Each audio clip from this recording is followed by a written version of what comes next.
Bonjour et bienvenue dans Europe Hebdo au Parlement européen à Bruxelles. On l'ignore, mais il existe une ville en Europe où le tourisme sexuel est florissant. Riga, capitale de la Lettonie, petite Bangkok européenne, enquête dans cette émission. L'actualité cette semaine, ce sont les Européens qui s'inquiètent des révolutions dans le monde arabe. Les Occidentaux en général et les Européens en particulier ont-ils été complices des dictateurs? C'est la question de cette semaine. Le colonel Mouammar Kadhafi a toujours été le bienvenu en Europe. Accueilli très chaleureusement par le président du Conseil européen en personne.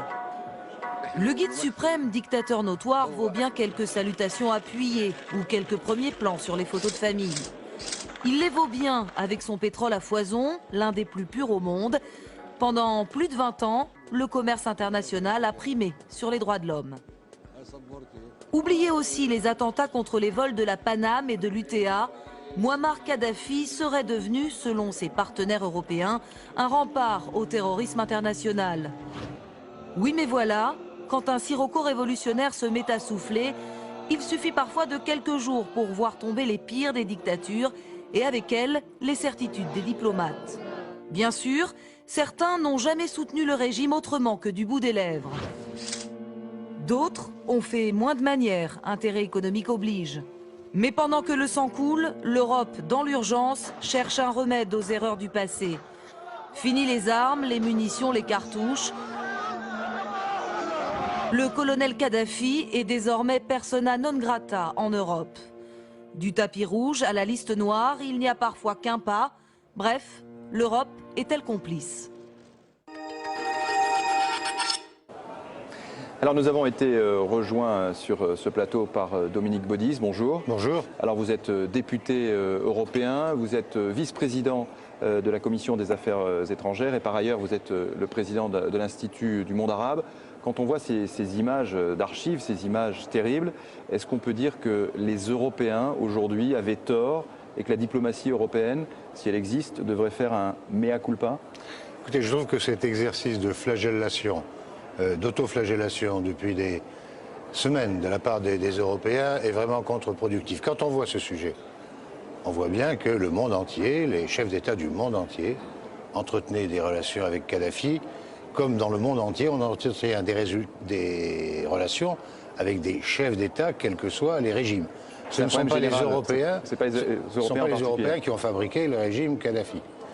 C'est un État riverain de la Méditerranée. Il y a eu des moments très difficiles, notamment dans la période terroriste de Kadhafi. Les attentats. Et puis il y a des moments où il a pu entendre raison. Par exemple, quand il a libéré les infirmières bulgares. Ça n'excuse pas le fait qu'il les ait détenues pendant des mois. Mais de temps en temps, des messages pouvaient passer. Quoi qu'il en soit, dans les relations internationales, on ne choisit pas ses interlocuteurs. Quand on discute avec les dirigeants chinois, c'est bien qu'ils incarnent un régime qui n'est pas un modèle de démocratie et de pluralisme. C'est l'éternel problème, c'est est-ce qu'il faut favoriser les droits de l'homme ou les intérêts économiques? Quand on veut favoriser les droits de l'homme dans un pays où ils ne sont pas respectés, il y a plusieurs façons. On peut faire passer des messages, ils sont entendus ou ils ne le sont pas. On peut prendre des mesures de rétorsion, comme par exemple à un moment donné, les États-Unis et la communauté internationale l'ont fait avec l'Irak. Qui en a souffert, Saddam Hussein ou le peuple irakien? C'est le peuple irakien qui a subi le poids des sanctions. Et puis après, dernière étape, il y a la guerre. Effectivement, beaucoup de pays occidentaux, pas la France heureusement, sont partis en guerre en Irak pour renverser une dictature. On voit le résultat dans le pays. Est-ce que vous n'avez pas le sentiment quand même qu'aujourd'hui une page s'est tournée et que les diplomaties mondiales, d'ailleurs pas uniquement la diplomatie européenne, les diplomaties ne pourront plus entretenir les mêmes relations avec les dictatures qu'il y a encore quelques semaines? C'est possible. C'est possible. Ce qui se passe dans le monde arabe a surpris tout le monde. Moi j'attends qu'on me montre une dépêche diplomatique ou un article de presse du mois d'octobre, du mois de novembre, disant ça va tomber. Le régime tunisien va tomber, le régime égyptien va tomber. Personne ne l'avait vu venir. C'est un peu comme la chute du mur de Berlin. Voilà, finalement. donc se battre la coulpe en disant personne ne l'avait vu venir. Mais évidemment, c'est une nouvelle page qui s'écrit. Ça va être une longue histoire. On peut dater le début des révolutions, fin décembre en Tunisie, janvier en Égypte, février en Libye. Mais quand viendra la fin? Et de quelle façon viendra-t-elle aujourd'hui? Nul ne peut le dire. Alors à ce sujet justement, vous suivez évidemment de très près ce qui se passe. Alors on est très prudent parce que tout évolue d'heure en heure. Les Américains ont envoyé des forces sur zone, en tout cas en Méditerranée. Il y a des Marines qui sont déployés. Est-ce que vous craignez un embrasement généralisé dans la région? Dans l'immédiat, on est face à une crise humanitaire de dimension catastrophique. On a déjà plus de 100 000 personnes qui ont quitté la Libye, qui arrivent en Tunisie. Il y en a encore bien d'autres qui veulent passer. Avec la situation qu'on va connaître en Libye pendant des semaines, sinon des mois, il y aura des départs de personnes qui vivaient là, qui sont des étrangers à la Libye. Donc il faut très très vite mettre en place un dispositif humanitaire. Un dispositif humanitaire de grande envergure, et il faut un dispositif de grande envergure, et il doit s'appuyer sur des logistiques puissantes. Et je pense que l'armée américaine et probablement également des unités d'armée européennes pourront appuyer les efforts pour loger, soigner et rapatrier les personnes qui se trouvent là. Sur cet aspect-là, on voit les Américains avec des militaires, donc pour de l'humanitaire, mais les Européens, ils sont où? Si, il y a des unités françaises qui font route. Françaises, mais oui. avec pavillon européen? Avec pavillon européen, pas encore. Bon, mais ça sera une décision à prendre dans les jours qui viennent, puisque les chefs d'État et de gouvernement des 27 vont se réunir pour examiner les mesures humanitaires d'urgence, pour appréhender la façon dont on va faire face et on va pouvoir contenir le mouvement migratoire qui va probablement se produire en direction du sud vers le nord, et l'Europe se trouvera la première concernée. Comment accompagner ces pays qui vont entrer dans des périodes d'incertitude et d'instabilité? Comment faire en sorte que les difficultés sociales d'un pays comme la Tunisie ou comme l'Égypte, difficultés qui en Tunisie étaient à l'origine, rappelez-vous, du mouvement de révolte, c'est comme ça que c'est parti, ne s'aggravent pas? Parce que vous imaginez bien, la Tunisie doit à l'heure actuelle supporter le poids des gens qui arrivent de Libye, une incertitude politique qui ne favorise pas évidemment la confiance et le retour, par exemple, des touristes. Bien sûr. Il ne faut pas oublier que le tourisme fournit à peu près un tiers des emplois directs ou indirects de la Tunisie. Alors, on va voir un petit peu maintenant, Dominique Baudis, vous restez avec nous, on va voir comment les télévisions européennes, évidemment, j'ai envie de dire, qui sont aux premières loges, ont traité de cette actualité depuis maintenant 3 semaines. Et puis ensuite, on sera rejoint par Sergio Cantonet, qui est le correspondant permanent d'Euronews ici à Bruxelles. Mais d'abord, on regarde ce zapping des télévisions européennes.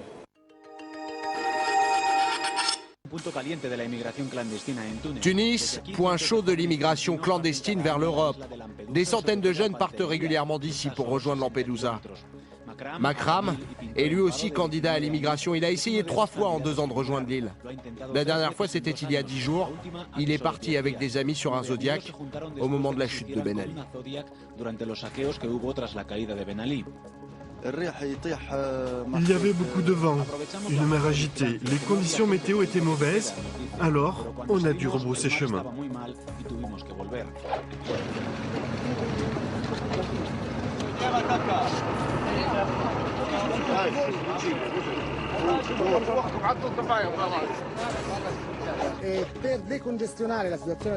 Alors les autorités doivent maintenant décongestionner le centre de Lampedusa, premier centre d'accueil de cette immigration. 4 vols militaires avec 400 Tunisiens à bord ont été prévus. Ils sont évacués non pas en raison des mauvaises conditions météo, mais tout simplement parce qu'il n'y a plus de place dans les centres d'accueil en Italie.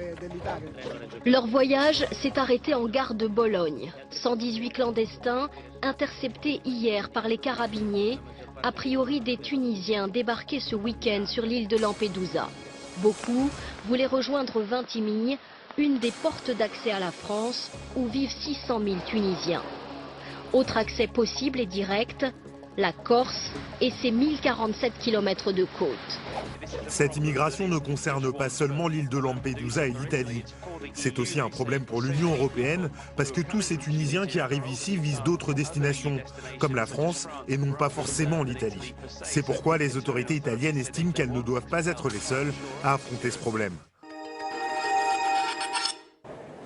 Alors voilà pour le traitement de cette actualité européenne forte de ces derniers jours. Nous sommes avec Sergio Cantone, bonjour. Bonjour. Vous êtes le correspondant permanent d'Euronews ici à Bruxelles. Est-ce que les télévisions européennes, pour ce que vous en avez vu et pour la vôtre, ont traité, je dirais, de manière uniforme un peu cette crainte d'une immigration massive en Europe? Oui. Oui, comme un peu toute cette crise aussi, la partie concernant l'immigration et la crainte surtout, parce que là on parle d'immigration, mais c'est surtout une crainte, parce que les chiffres ne débordent pas ce qui sont d'habitude les chiffres. Ça n'a pas commencé en tout cas. Non, ça n'a pas commencé, c'est ce qu'on attend. En tout cas, oui, elle a été traitée par toutes les télévisions plus ou moins de la même manière. Bien sûr, les télévisions, disons, des pays riverains de la Méditerranée ont une sensibilité plus, elles sont plus sensibles à l'argument, à la question, et ça c'est clair, c'est évident, mais toute l'Europe s'en inquiète. Est-ce que c'est présenté de façon un peu sensationnaliste? Oui, mais comme, comme désormais beaucoup de sujets, les sujets concernant l'immigration, les droits de l'homme et surtout le sud de la Méditerranée, ça c'est évident, il y a du sensationnalisme, c'est évident. Dominique Baudis, est-ce que les télévisions européennes et les Européens en général ont raison de s'inquiéter de cette éventuelle vague massive d'immigrants?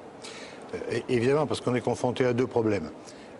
D'une part, des gens qui fuient des zones dangereuses, comme par exemple les personnes qui fuient la région de Tripoli en ce moment. Donc il y a une urgence. Alors elle a un caractère humanitaire dans un premier temps. Il faut que ces gens soient accueillis, soignés, logés, nourris. Et puis ensuite, il faut essayer de les acheminer vers leur pays d'origine. Et là, il y aura tout un travail qui devra se faire entre l'Union européenne et l'Union africaine, qui doit aussi prendre ses responsabilités dans cette crise. Mais ça, je dirais de façon très égoïste, et de l'autre côté, même si c'est très proche, et de l'autre côté de la Méditerranée. Mais est-ce qu'on a raison d'avoir peur que ces gens-là passent la Méditerranée? Il y aura une aspiration du sud vers le nord. Au-delà même de la crise violente en ce moment, vous allez avoir, qu'on le veuille ou non, j'espère de la manière la plus brève possible, mais on aura fatalement des difficultés économiques en Tunisie et des difficultés économiques en Égypte, ne serait-ce qu'en raison, je l'indiquais tout à l'heure, de la chute de la fréquentation touristique, qui est l'activité qui fournit le plus d'emplois dans ces deux pays, et que par conséquent, le nombre de chômeurs, et en particulier de jeunes chômeurs, dans un premier temps, va plutôt augmenter. Et n'oubliez pas que c'est cette frustration, justement, des diplômés chômeurs qui a été à l'origine des premiers troubles sociaux au début des événements en Tunisie. Est-ce que le risque, Sergio Cantone, c'est pas de, justement pour les télévisions et pour les médias en général, de focaliser sur ces aspects d'immigration et de monter, je dirais, un peu en épingle un problème qui finalement pour l'instant n'existe pas? Il y a le risque. Le problème, dire qu'il n'existe pas, c'est peut-être exagéré. Le problème existe objectivement, où on doit être préparé, même si après il ne se vérifie pas, mais quand même il faut que les États, il faut que l'Union européenne soit préparée à l'éventualité. Donc je ne pense pas que les télévisions sont en train de dramatiser la situation. C'est évident qu'il y a des inquiétudes de la part de l'opinion publique, ça c'est clair, de l'opinion publique européenne. Mais après, comment gérer la situation, ça sera, je pense, à l'Union européenne, pas aux médias. Alors évidemment, on va suivre ça également ici dans Europe d'Hebdo et plus largement, bien sûr, sur les chaînes parlementaires. Messieurs, merci beaucoup. L'émission se poursuit. On va aller tout à l'heure avec Katia Gilder, mais tout de suite, eh bien, nous partons à Riga, en Lettonie. Alors on le sait peu, mais Riga est malheureusement un haut lieu européen du tourisme sexuel. C'est un reportage donc à Riga qui est signé Johan Rela. Minuit dans les rues du Vieux Riga, le début d'une nouvelle patrouille de la police touristique.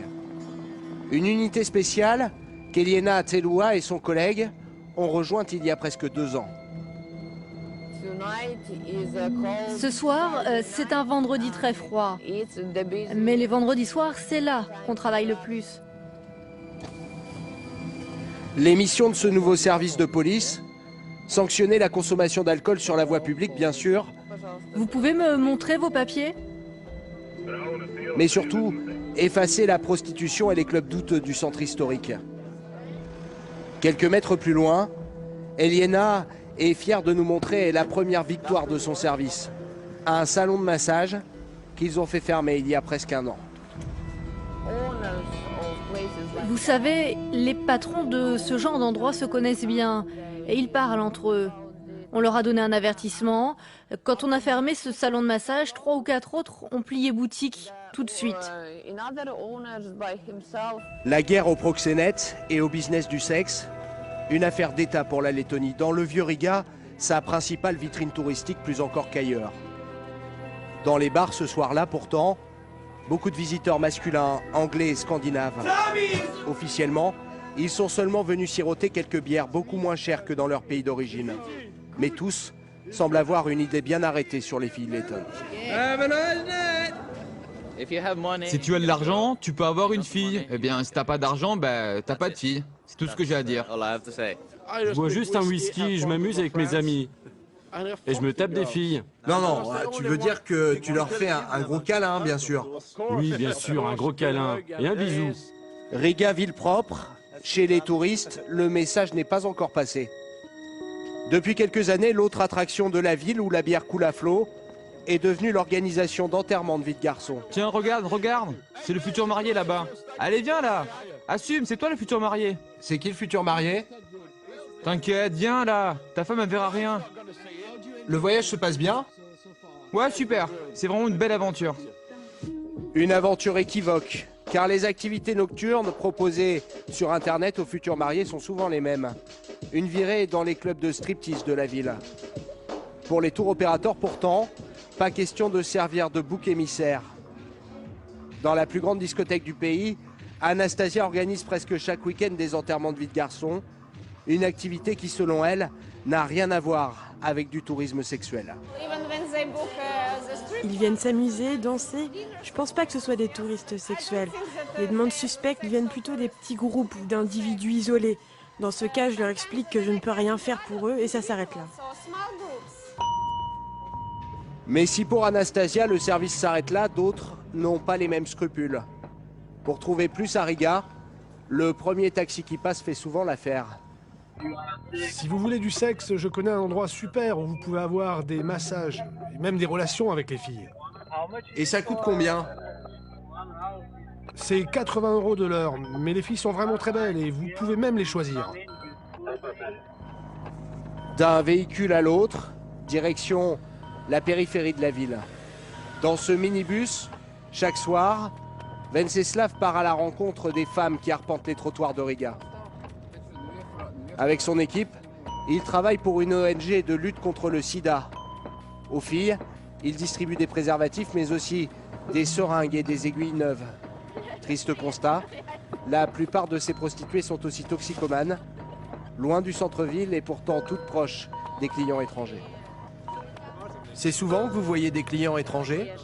Oui, très souvent. Quand je vois des étrangers, en général, je les reconnais et je leur demande 10 € de plus. Mais souvent, ils me donnent encore plus que ce que je demande. Avec eux, je fais facilement 70 € en une heure. 70 €, c'est un tiers du salaire minimum letton, une fortune. Venceslav ne cache pas son inquiétude. La Lettonie est aussi l'un des pays les plus durement touchés par la crise européenne. Le problème, c'est que tous ces facteurs se conjuguent. La crise d'un côté, mais aussi cette mauvaise réputation du pays qui continue à attirer beaucoup d'Européens. Avec toutes ces femmes qui manquent d'argent pour survivre, on peut difficilement faire pire comme situation. En Lettonie, aucune statistique officielle, mais selon les estimations les plus basses, les prostituées seraient proportionnellement 5 fois plus nombreuses dans le pays qu'en France. Malgré les efforts des autorités pour débarrasser Riga de son image de capitale européenne du tourisme sexuel, la ville pourrait bien mettre un peu plus de temps que prévu à redorer son blason.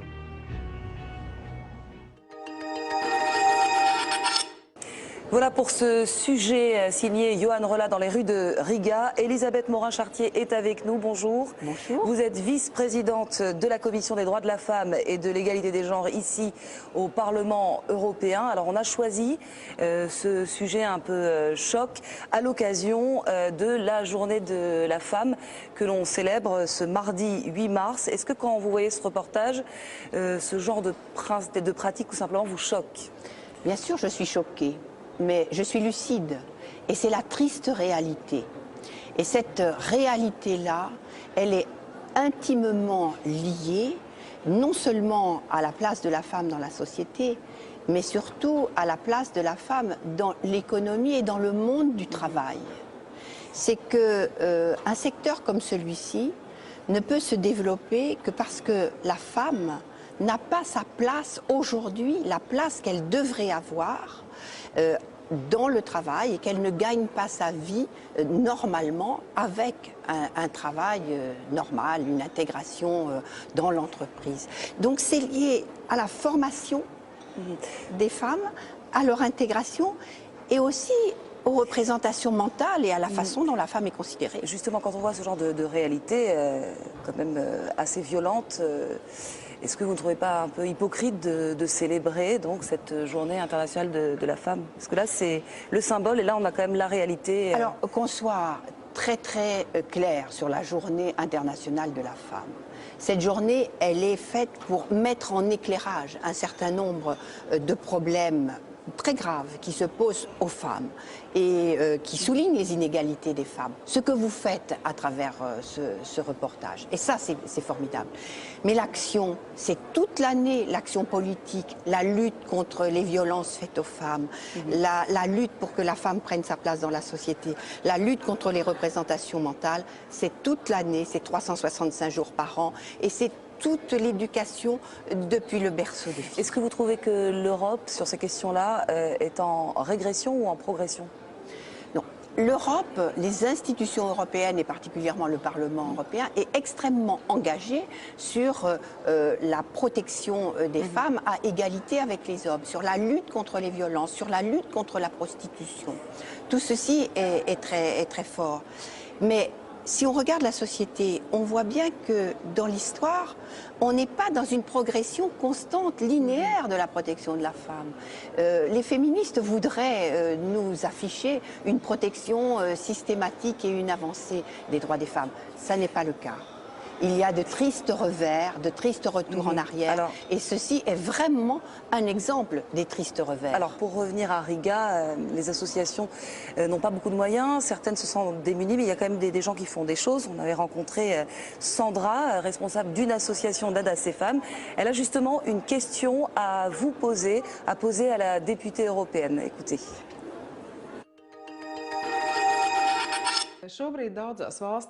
Aujourd'hui, dans tous les pays, la législation et la compréhension de la traite humaine sont différentes. Pensez-vous qu'une législation unique au niveau européen peut nous permettre de venir à bout des problèmes qui se posent aujourd'hui ?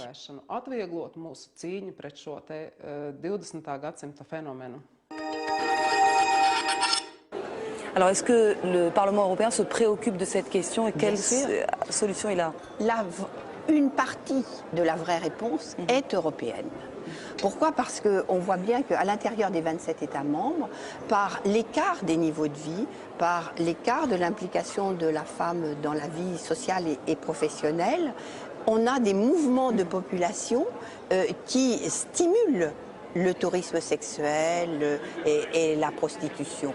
Donc ceci est à combattre et nous le combattons en mettant en place au niveau européen des directives européennes qui s'imposent aux États membres. Que disent-elles ces directives? Et qui luttent contre les violences faites aux femmes en condamnant ceux qui en profitent. D'une part, lutte contre les réseaux, lutte contre les profiteurs de tout cela, mais d'autre part en protégeant les femmes par des programmes d'aide comme le programme Daphné, qui recueille ces femmes, qui les aide à se réinsérer. Je pense en particulier au Fonds social européen dont je m'occupe, le FSE. C'est une partie aussi des réponses, parce qu'il nous faut intégrer ces femmes dans la vie professionnelle. On ne les laisse pas sur le trottoir, dans tous les sens du terme. Alors certaines, même en France, comme la députée Danielle Bousquet, proposent de s'en prendre aux clients. Elle propose notamment de pénaliser le client. C'est une proposition qu'elle a faite. Est-ce que vous trouvez que c'est une bonne idée? C'est une idée parmi d'autres. Il n'y a pas, pour lutter contre ce fléau de la prostitution, il n'y a pas une seule idée. Il y a plusieurs idées. Alors c'est vrai que les profiteurs, les réseaux, tous les organisateurs doivent être combattus et pourchassés, sanctionnés. Je suis d'accord. Mais ça n'est pas la seule réponse. Parce que les femmes, il faut qu'elles puissent vivre en autonomie, dignement, de leur travail. Et donc pour cela, il y a d'autres réponses, d'autres programmes européens qui sont là pour les aider. Les maisons closes, dans certains pays, les maisons closes existent. Est-ce que vous pensez que ça pourrait être aussi une solution? Moi, je suis très mesurée là-dessus. Je sais que certains médecins ont d'autres avis. Pour moi, la maison close n'a jamais fait partie de mon panthéon. Par contre, j'aide beaucoup des maisons faites pour recueillir des femmes qui ont subi des violences et qui veulent se sortir de l'ornière. Ça, oui, je les aide. Eh bien, merci beaucoup, Elisabeth Morin-Chartier, d'avoir été avec nous. C'est la tradition dans cette émission. L'Europe est au bout du fil. Question cette semaine de Pierre qui vit à Caen. Il achète souvent des produits bio, mais il se sent un peu perdu face à la prolifération des étiquettes. Alors, comment être sûr qu'un produit est réellement bio? C'est sa question. Écoutez la réponse de nos experts d'Europe Direct. Bonjour Pierre. En effet, l'Union européenne a développé un label bio qui atteste que les produits bio que vous consommez correspondent bien aux réglementations européennes en matière d'agriculture biologique. Ce processus d'ailleurs est lui-même assez strict. Le label lui-même est très facile à identifier, tel que vous le voyez à l'écran maintenant. Il est constitué d'un ensemble d'étoiles réparties en forme de feuilles sur un fond de couleur verte. Voilà, vous avez bien vu ce logo des produits bio et vous pouvez poser vos questions au numéro suivant 00806 789 10 11. Appel gratuit partout en Europe. C'est la fin de cette émission. Merci à tous de votre fidélité. On se retrouve la semaine prochaine. Nous serons à Strasbourg. Bonne suite de programme sur les chaînes parlementaires.